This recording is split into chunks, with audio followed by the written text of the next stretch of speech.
नमस्कार, स्वागत है आपका। मैं हूं अनामिका पांडे। महिमा पुनीता बुलेटिन में साथ हैं, लेकिन इस वक्त की बड़ी खबर मैं आपको बता दूं, मौलाना तौकीर रजा का एक बार फिर भड़काऊ बयान सामने आया है।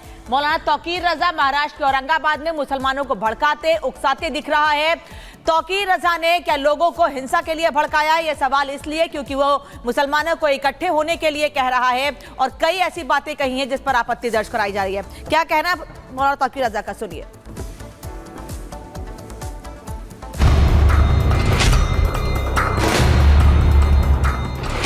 बरेली के मौलाना ने फिर उगला जहर। समुदाय विशेष को हिंदुओं के खिलाफ भड़काया। क्या देश को दंगे की आग में झोंकने पर तुला है मौलाना? मौलाना तौकीर की जहरीली जुबान को किसकी रजा? इत्तेहाद मिल्लत पार्टी का अध्यक्ष मौलाना तौकीर रजा जब भी अपनी जुबान खोलता है सिर्फ नफरत और मरने मारने की ही बात करता है। इस बार भी बरेली के इस नफरती मौलाना तौकीर रजा ने देश को दंगे में झोंकने वाला बयान दिया है। मौलाना तौकीर रजा अब समुदाय विशेष के लोगों को दूसरे धर्म के लोगों की हत्या करने के लिए उकसा रहा है। सबसे पहले आप मौलाना तौकीर रजा का बयान सुनिए, फिर आपको बताएंगे कि मौलाना तौकीर रजा आखिर हिंदुओं को खुली धमकी क्यों देता है। हम बर्दाश्त कर रहे हैं, हम पर समझाए जा रहे हैं, बहन बेटियों के साथ जुल्म हो रहा है, लिंचिंग की जा रही है, हम कभी कोई रिएक्शन नहीं देते। क्या हम जवाब नहीं दे सकते? मैं कहता हूँ 1000 आदमी भी अगर आपको घेर लेते हैं, उनमें से एक को तो पकड़ सकते हो। सरेंडर नहीं करना है।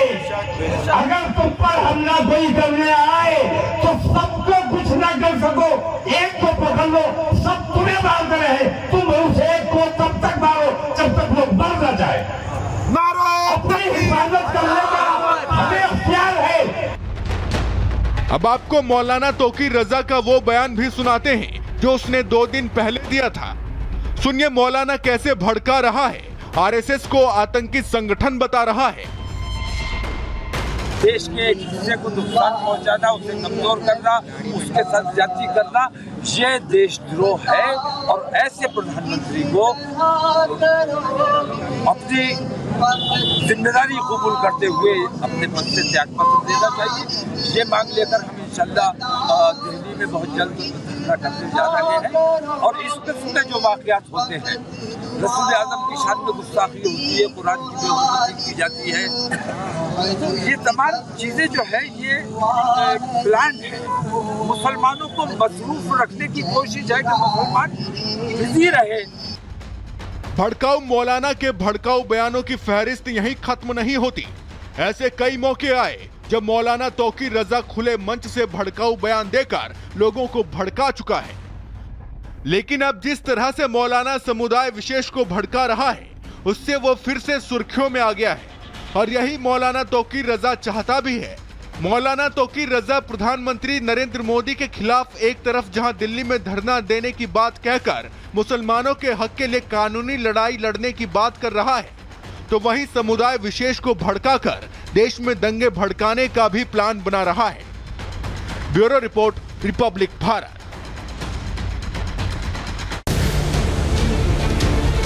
एक तरफ ये अराजकता, ये गुंडागर्दी चरम पर। समाजवादी पार्टी की सरकार के समय गरीबों का राशन लूटते थे।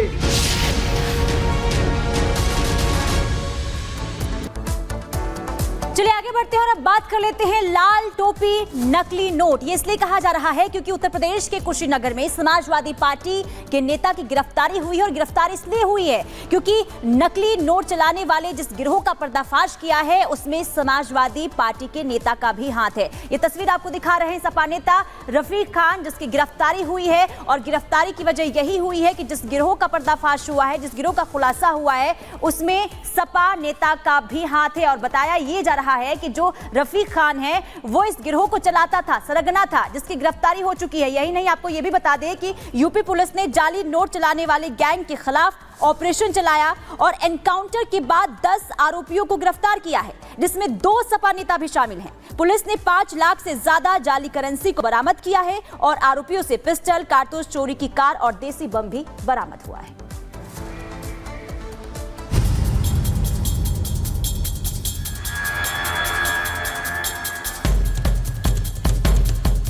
एक तरफ ये अराजकता, ये गुंडागर्दी चरम पर। समाजवादी पार्टी की सरकार के समय गरीबों का राशन लूटते थे।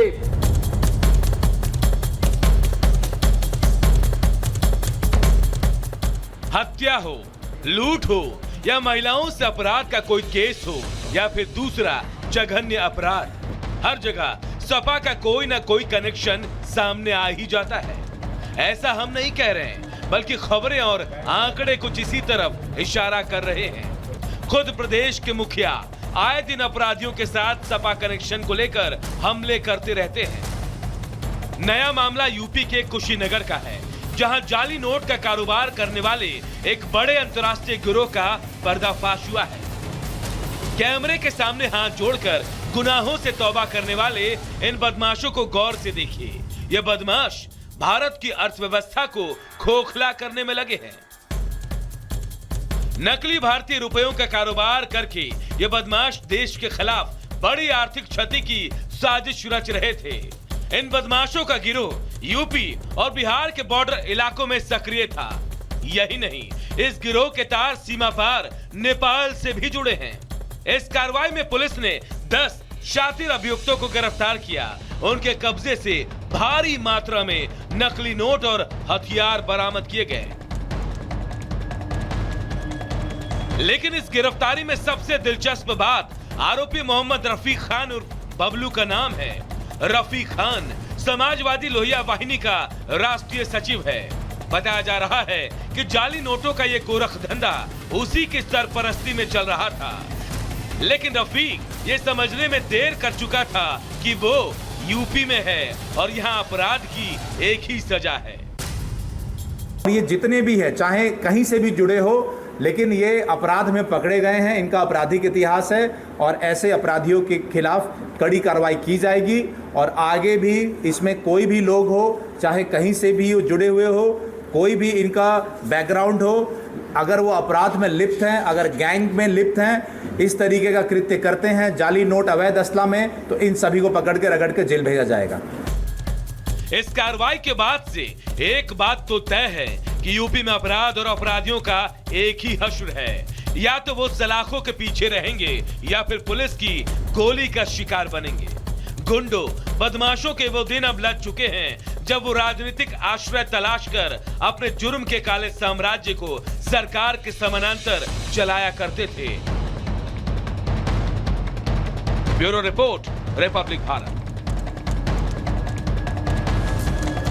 और कुशीनगर के इस फेक कैश कांड को लेकर यूपी के कैबिनेट मंत्री ओपी राजभर ने समाजवादी पार्टी पर निशाना साधा। निशाना साधते हुए कहते हुए नजर आए कि सारे गलत कामों में हमेशा समाजवादी पार्टी के नेताओं का नाम ही क्यों सामने आता है।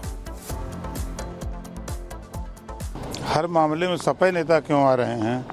अयोध्या में रेप कांड में सपा नेता, कन्नौज में रेप कांड में सपा नेता, मऊ के रेप कांड में सपा नेता, अब नकली नोट वाले में भी सपा नेता।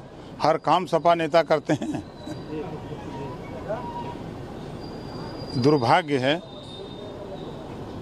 कि ऐसे लोग धरती पर देश के दुश्मन हैं, समाज के दुश्मन हैं। इन लोगों को तो तत्काल गिरफ्तार करके इनको सीधे जेल में भेजने की जमानत नहीं होनी चाहिए ऐसे लोगों की। उत्तर प्रदेश में सुल्तानपुर कांड को लेकर लगातार सियासत आई है, जहां उत्तर प्रदेश के मुख्यमंत्री योगी आदित्यनाथ और समाजवादी पार्टी के मुखिया अखिलेश यादव लगातार बयानों के जरिए एक दूसरे के आमने सामने हैं। तो वहीं अब अनुज के परिवार पर भी और उनकी ओर से भी कई गंभीर आरोप लगाए गए हैं।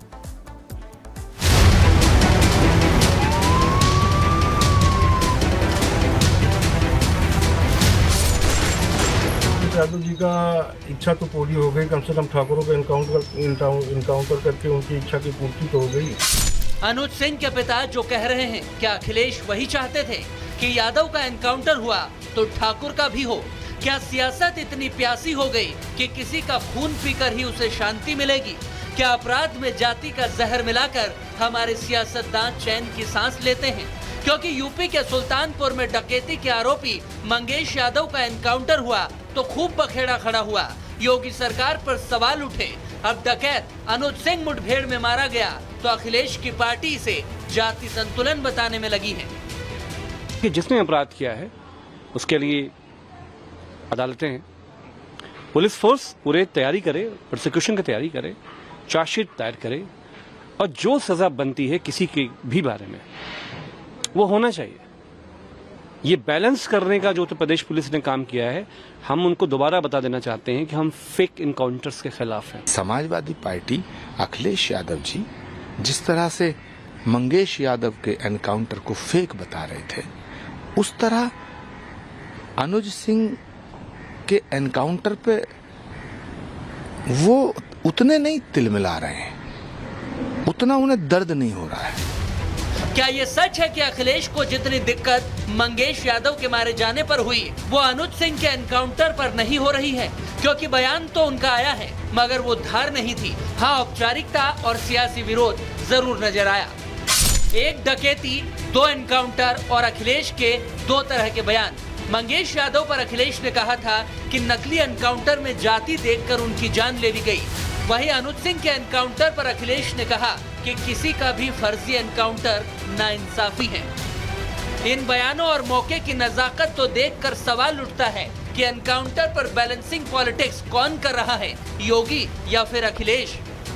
जो लोग जाति का नंगा खेल खेलते हैं, समाज को आपस में लड़ाने का कार्य करते हैं, ये वही लोग हैं जो माफिया और बड़े बड़े अपराधियों, दुर्दांत अपराधियों के सामने पहले गिड़गड़ाते थे, नाक रगड़ते थे।